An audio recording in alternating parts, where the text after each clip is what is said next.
Okay, it's seems like the month has gone so fast. This has been a great month. DC, it's been an honor to have you here. Certainly going to ask you to come back at some point in the future. And I turn the meeting over to you, our guest facilitator, DC. Thank you so much, Howard. My name is DC. I'm grateful I'm an alcoholic. It's been an honor to be here, you guys. That's the truth. Coming out and hanging out with you guys and breaking down some of these passages in the big book, right? And I've got to be honest with you, like I read the paragraph that we're going to go through today, and I'm like, yeah, I can hit on some good points, right? But I'd really rather hear somebody else break this down, right? And here's the thing, like that's a good thing, right? Because I don't think I know everything that exists in this book. I don't think that I can interpret and give justice to every single word and every single line in this big book, right? But I share my experience and I share my interpretation, and that's what we do around here. And we never know how what we share is going to impact somebody else, or maybe something that they share back to us is going to spark a new thought in our head, give us a new opportunity to have a new understanding and a new experience with the literature, with recovery, with God, with the steps. So more than anything, I'm excited to hear you guys share at the end of this today. I always get so much out of hearing what you say. Really quick little thing. I mentioned to you guys last week, we were talking about step A, right? And one of the things I mentioned is that sometimes I sit in meetings and I hear people say, I don't know what people get so twisted up around step 8 for. It's just making a list, right? And I get a little bit cringy over that because I'm like, oh, that's just one part of it. You know, there's so much more to step 8. It's about the willingness, right? To go out and make these amends to all of them, to everybody, right? And sure enough, I was sitting in a meeting the day after this big book study last week, and somebody said, I don't understand what people get so twisted up over the 8th step about. They're just making a list. And I'm like, no, right? I'm like, why are they saying? But here's the thing, you guys, my opinion is worth about exactly 5 cents in today's economy. So it doesn't really matter. Anyway, I digress. Here we go, right? We're at this point, we're at this at step 8 and step 9 is what we went through last week. We talked about the drastic self-appraisal. We talked about how we're going to attempt to sweep away the debris which is accumulated. You know, 12 and 12 even says, it mentions the word, we're going to go clean up human wreckage. Like I heard that line and I was like, ooh, that's a tough one, right? To hear it described as human wreckage, but that's the truth, you know. And this is coming because we've been living a life run on self-will. We've been trying to run the show ourselves before we get into recovery, before we start working these steps. And so now we've done the work and we've got our list and we've got willingness for some of them. Maybe some of the other ones we're asking for. Maybe we have a list. I'm sorry, it's page 76 and we're in the very last paragraph is where we're going to start with, Linda. We're going to start, we're going to go out and we're going to start cleaning up, right? Actually putting some effort, putting some elbow grease in this. We're going to go out to some of the people, institutions, whatever it is, and we're going to try and make things right. We're going to try and own our part where, you know, this is where we're getting into action here. And they gave us this little reminder at the end of the last paragraph, right? Last week. It's like, remember, it was agreed at the beginning that we would go to any lengths for victory over alcohol. Because I'll tell you what, my experience is I get to this step and I can make the list and I can tell you that I'm willing, but when it's time to actually go out and make those amends, all of a sudden I'm like, ooh, wait a second. No, so I'm going to go to these people. I'm actually going to tell, like, we're going to talk about this. Like, I don't just get to work through this one with my sponsor and God, like we did step 5. Now I need to, all right. So all of a sudden I've got a little bit of fear. I've got a little bit of panic for some of these, right? And I've got this list and we've got 3 categories on this list. And some people do it this way and some people don't. With my sponsor, this is what she said. She said, I want your list that says, yes, these people you will go out to right here, right now. Opportunity presents itself. You are ready to go. You've got your people that are not yet. Maybe you're praying for a little bit more willingness, right? You're not quite there. You know what's going to come. You know what it's deserved. You know it's what you need to do, but you're not quite there yet. And then we've got to know a hard pass, right? For me, I only had a couple people on the hard pass, but they were a hard pass. And one of the things that was shared in last week, you know, and I was thinking about it, it's amazing that when I had my list divided into those 3 categories, I'll tell you that as I started to work on the people that were on that yes side, it was almost like when those slots were vacated, some of the not yets moved over into those yeses. And then when some of those slots on the not yet were vacated, some of the no nevers actually kind of started to shift a little bit, right? It's like this shifting process that happened for me anyway. Okay, bottom of the page, 76, last paragraph starting with probably. Probably there are still some misgivings. That means doubts, reservations, hesitation, whatever it is. That's what it is. You're just not quite there. We keep praying, right? We keep praying for willingness. We keep inviting God to be a part of this process all throughout by asking him to grant us the willingness. Sometimes it's praying for the willingness to be willing, whatever it is. We got to keep God in part of this process, right? As we look over the list of business acquaintances and friends we've hurt, we may feel diffident about going to some of them on a spiritual basis. I might feel shy. I might feel, whatever it is, I might feel shamed. I might feel some regret. Whatever it is, I've got something in me that doesn't feel proud about the behavior that I've engaged in, the things that I've done, the harms that I've caused, the way I have behaved. And so now I'm going to go to you. And of course, there's a little bit of shyness around that, right? This is the part where we get to experience that piece of humility again, right? The piece of humility.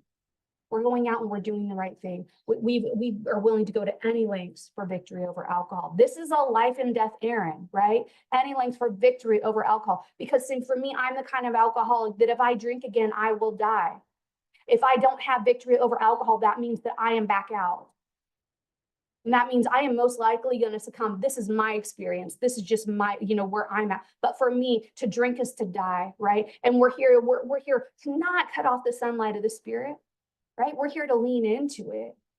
This whole process is an experiment, not an experiment, but it is a process of trusting and relying upon God. I know that if I go out here and I do God's work, it's all going to turn out the way it was supposed to be. It's always going to turn out in the best possible way it can. But then there's also this part that I read on like spiritual basis. We're going out here on a spiritual basis. What does that mean? Am I supposed to go out to those people and talk to them about this spiritual process that I've been on, this spiritual evolution that I'm in having right now, right? Am I supposed to talk to them about how my relationship with God is changing? Maybe I just found a relationship with God. Maybe I'm still exploring it. Maybe I've renewed something that already existed. Am I supposed to go out there and tell all these people that like, I found God and this is why I'm coming out there? And I'm reading this earlier and I had this moment where all of a sudden there was this flash of a story, right? It came from Bill's story. And while it was a different experience, he's sitting at the table with Abby, right? And Abby's waxing and waning about, this recovered state of mind that he's acquired. And Bill says, all right, I get it. Last year he was an alcoholic crackpot. This year, cracked about religion, right? There's some contempt, there's some prejudice, there's some judgment, but he's like, all right. I'm gonna let him go. I'm gonna let him say what he has to say. My gin's gonna last longer than the words that come out of his mouth, right? That's the thinking that he has. But so that's what I thought of, with this spiritual basis. Let us be reassured, it says, to some people, we need not and probably should not emphasize the spiritual feature on our first approach. For the first year and a half that I was sober, even when I would share in meetings, if I said the word God, it was like a mumbling, or I like said that word a lot faster than I said the rest of the words in the sentence. And I already talk pretty fast, you guys. So you probably didn't even know that it was God that would come out of my mouth. But it was like I had this, I knew that was the answer, right? I knew that was what was keeping me sober. I knew that was the solution, but I had all these reservations about how that was going to be received, even by people in the program.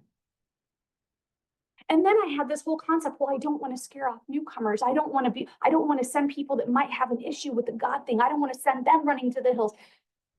I know today that I'm not that powerful, right? I'm not that powerful. I share my experience, strength, and hope. And those people that the message is meant for, that is where it will land, right? But so we should probably not emphasize the spiritual feature on our first approach. Why? We might prejudice them. When I was working the steps with my sponsor and we got to step 2, and she gave me this exercise. She told me she wanted me to go through, I don't remember which chapter it was, if it was certain chapters or what it was. She said, I want you to go through and I want you to list all the spiritual terms that you find. right? Spirit of the universe, higher power, God, Lord, whatever it was, all the different spiritual terminology that I was finding in this book. She said, I want you to make a list of all the ones that you find. And then I want you to make a note of the things that you don't like. Whether or not because it reminds you of a childhood experience, or whether or not the word just sounds icky to you, whatever it is, I want you to make a list of things, right? And I didn't realize how much prejudice I had simply around spiritual terminology. It didn't matter. Like, I knew logically that we're all talking about the same thing, regardless of whether or not you call it, whether or not you call it God or higher power or Buddha, spirit of the universe or Papa or whatever it is that you call it. I know that we're talking about the same thing, but I have an opportunity in that moment to realize how much prejudice I have over spiritual terminology. And I think I mentioned a couple weeks ago that one of the things that got me hung up when I was saying this 7-step prayer was that it started with the words, our creator. And at that point in my recovery, those words, our creator, just rubbed me the wrong way. It just didn't resonate with me. I don't know why, but it was just one of those things. And so we have an opportunity, like as we go through this process, because all throughout this book, right, Bill uses all kinds of different words, all kinds of different descriptions. And I remember I was thinking about that one time, and I'm like, did he do this intentionally to make sure that he was hitting everybody, right? Giving everybody something to identify with? Or was he giving us an opportunity to lean into some of those prejudices that we may have? Was it almost like a form of I think it's called CBT. It's this form of therapy, right? Where they expose you to different things, and eventually with enough exposure, you no longer have a reaction to those things. I don't know, but I don't have the answer because I'm not Bill, but whatever it is, it's a beautiful thing, right? Because I can tell you that today I can hear people say things like our creator. I can hear people say things like our Lord and Savior. I can hear them make references to their own religious or spiritual path in this program. And I don't feel that whatever it is that was stirred up in me. I can't think of the word right now, but you know what I'm saying. So at this moment, we are trying to put our lives in order. We're out here to put our lives in order. We're out here, we're cleaning up the wreckage of our past. We're going to the people who we have hurt, wronged, stolen from, whatever it is. We're going out there, and this is the part where we are out here doing God's work, right? We have this opportunity. When we go through 6 and 7, we have an opportunity to ask God to take away the things that are good and bad that stand in the way of our usefulness to God and to our fellows. And here we get to go out here and put actions to our words, actions to the willingness. Willingness requires my participation. But this, just trying to put our lives in order, this is not an end in itself. We're not just going out there and we're just going to make these amends and okay, cool. God, you got it from here, right? I did a little bit of legwork. Now you're going to do the rest, right? Our real purpose is to fit ourselves to be of maximum service of God and the people about us. First of all, the fact that getting sober, leaning to this program of recovery, doing the work, following the directions that's outlined in the big book, these things alone gave my life a purpose. Before I came into Alcoholics Anonymous, my life did not have a purpose. The purpose of my life was manipulation, stealing, lying, whatever it was, living a shady life while trying to tell you guys what a good person I was, right? Now underappreciated and for me, right? Whatever it was, there were no true motives, but I come in here and all of a sudden I have a purpose. My life has a purpose to fit myself. That means I'm fitting myself into this, right? I'm willing to do the work. I'm willing to put myself in situations that are probably uncomfortable. The other day, I heard somebody in a meeting say, in Alcoholics Anonymous, we do things that are uncomfortable until not doing them becomes uncomfortable. I was like, what? And I think about that, right? I think about that. And maybe early in my recovery, prayer and meditation is a little uncomfortable, right? I'm talking to somebody that I don't really have a relationship with. Like, these days, if I start my day, even if my thoughts just start popping off before I've had a chance to pray and meditate in the morning, that is uncomfortable. Not praying and meditating is uncomfortable. When I first come into the program, saying I'm sorry, admitting where I've hurt people, asking if there's anything I can do to make it right, those things are uncomfortable. Today, what I can tell you is when I do something wrong, I get a little twinge in my gut, you guys. I get a little, you want to take a better look at that? You want to take a second look at that? Do you owe an apology? You know what I mean? Like, it is second nature. All of a sudden, I realize, like, not saying I'm sorry, not making amends, not leaning into prayer and meditation, not saying hello to a newcomer or someone new to a meeting. Those things are uncomfortable. That is how, for me, that is how I fit myself to be of maximum service to God and to my fellows. See, there's this, we talked about it last week, right? We've all the stuff that we've accumulated, all the work that we're doing now is the result, is the fallout. This is what happens when we are running a life, in our effort to run a life on self-will and run the show ourselves. That's what this is all coming from. And now we get to, it's not about us anymore. It's how can I clean up the mess? How can I make things right? So this next part, right? It is seldom wise to approach an individual who still smarts from our injustice to him and announce that we have gone religious. So here's the thing. We're going to go out and make some amends.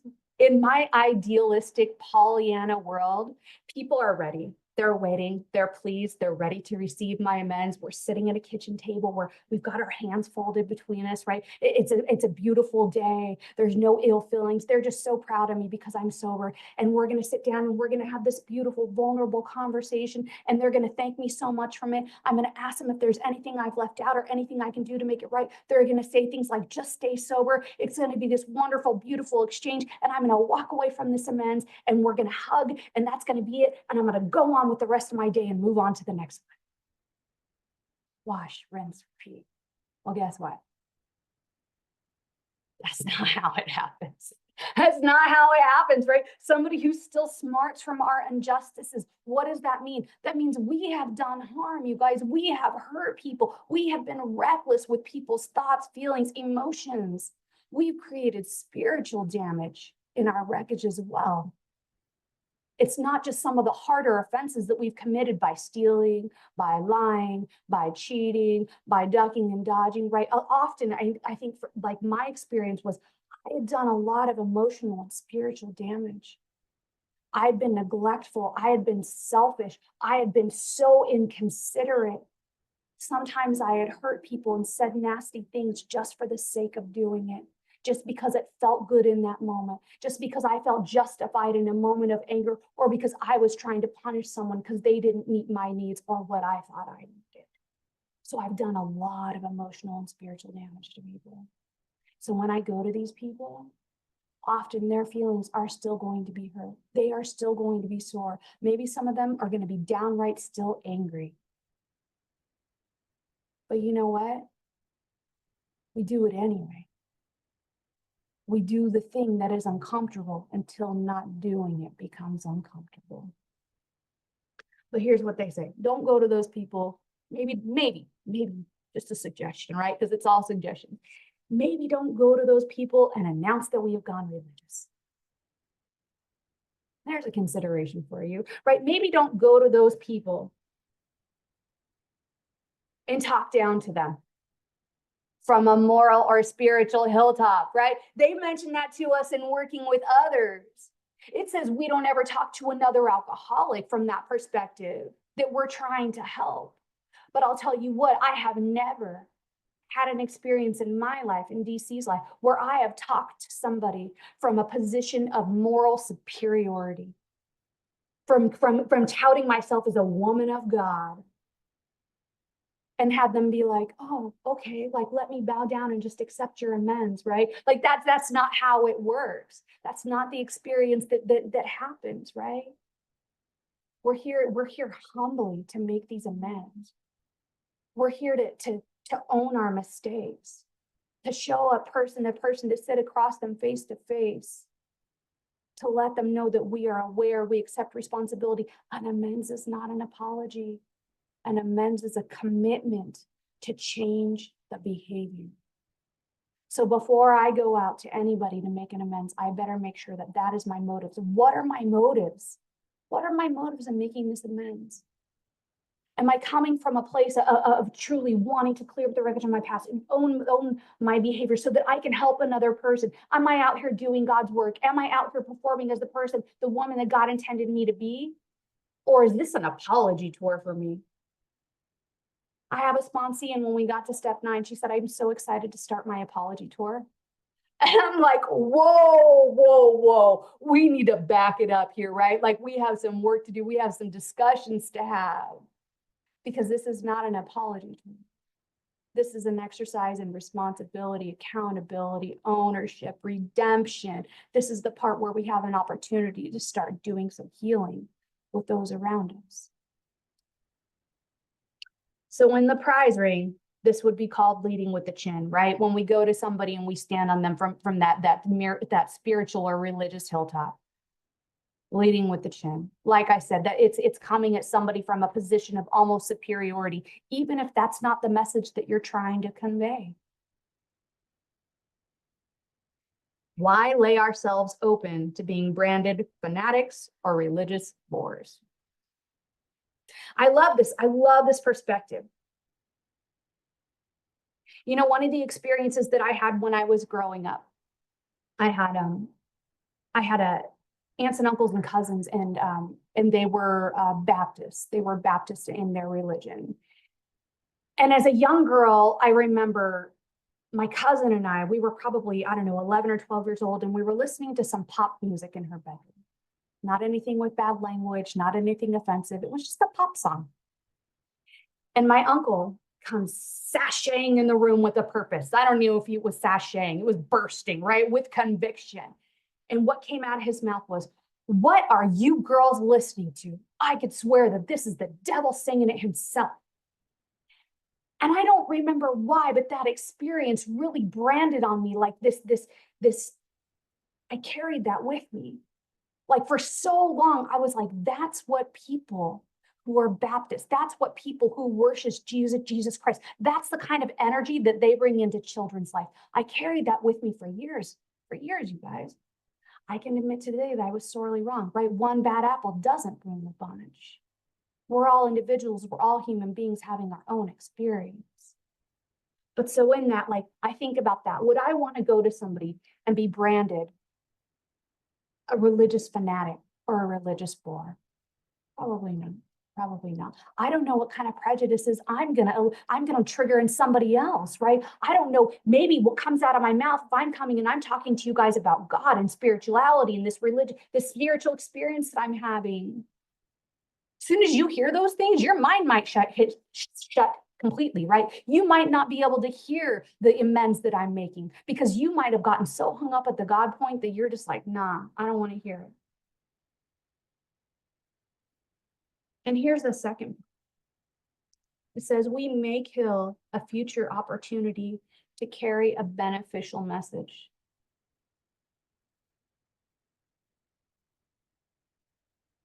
See, this goes back a couple sentences, right? Our real purpose is to fit ourselves to be of maximum service to God and the people about us.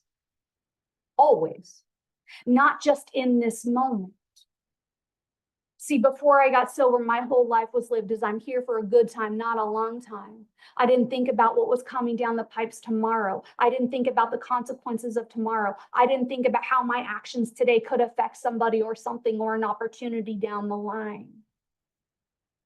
But I'm here to fit myself to be of maximum service to God. And that means I think about how the things I say are going to affect you. I think about the experience that we're having. I think about the long-term effects. But here's the most important part that I'll tell you. For me, I never know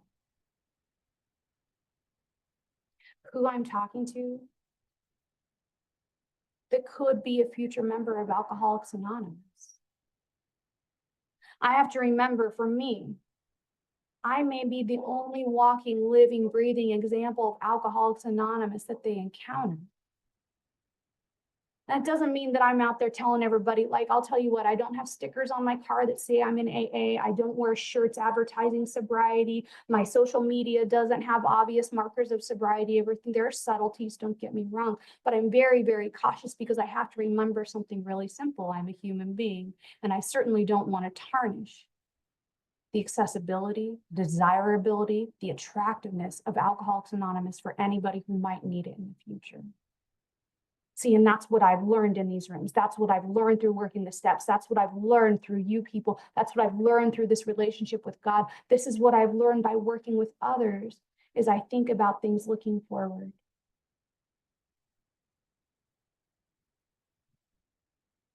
I heard this man say, carry the message of Alcoholics Anonymous wherever you go. And if necessary, use words.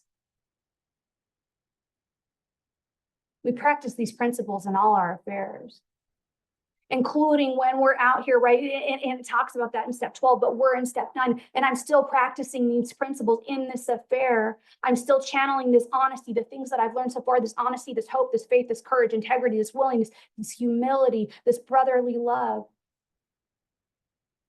And even though I'm not quite there yet, right, with the perseverance, the spiritual awareness, the service, I'm leaning into all of it. I'm showing up in the spirit of kindness.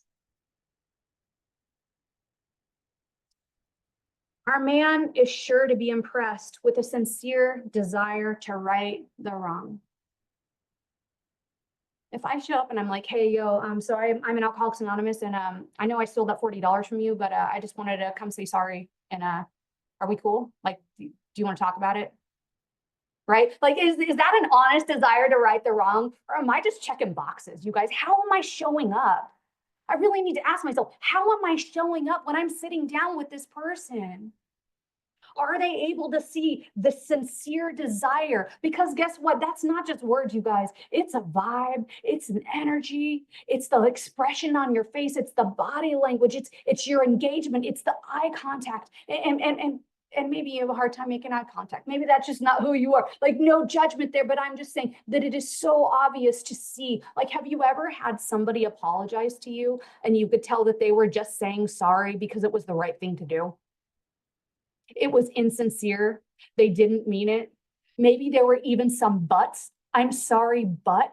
Ooh, if that's not the worst, don't ever come to me with an apology that includes the word but.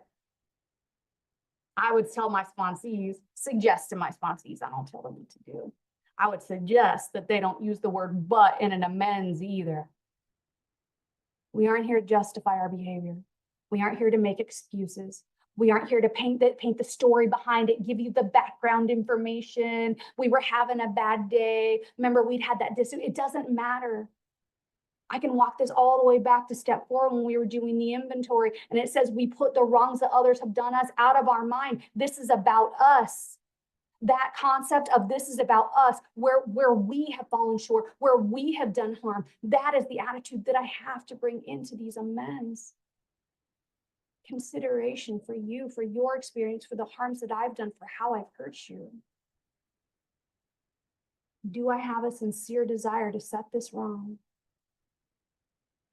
Maybe, just maybe, that's even something that I need to pray for.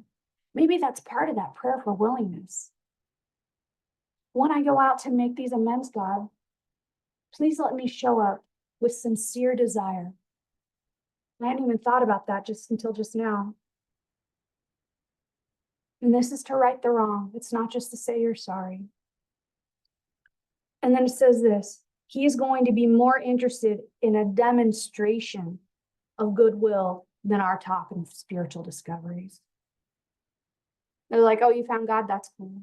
Oh, you're walking a spiritual walk? That's cool, right? Because when somebody is sore, like I said, they don't want to hear the story behind it. They don't want to hear the details. They don't want to hear the circumstances. This isn't about making it about us and our experience. We found God. I'm sober. I found God. I'm doing things right. I'm showing up to say, I've hurt you. I have wronged you. I've been selfish, inconsiderate, self-centered, self-seeking. I've been whatever it is, but I don't use buts and I don't use excuses. I'm there to let you know, to take ownership, to take accountability, to take responsibility for the things that I've done. And in doing so, I'm making a commitment to you to change the behavior. Maybe I won't do it perfectly, but I'll tell you what, I sure as hell am going to try, right? I'm definitely going to try. And if I struggle, right, then I invite God to be a part of the solution again. If I find myself slipping, if I find myself like participating in some of those old behaviors, see, I catch them quicker now. That's what I'll tell you. I catch them quicker. I haven't been rendered white as snow. God hasn't removed every single defective character that I asked him to remove, but I catch things quicker and I have this awareness. And I get this through the act of humility that I engage in by making amends. Thank you guys so much for the last 3 weeks. This has been amazing. Thank you, Howard. Thanks to everybody who's done service on this meeting. That's it.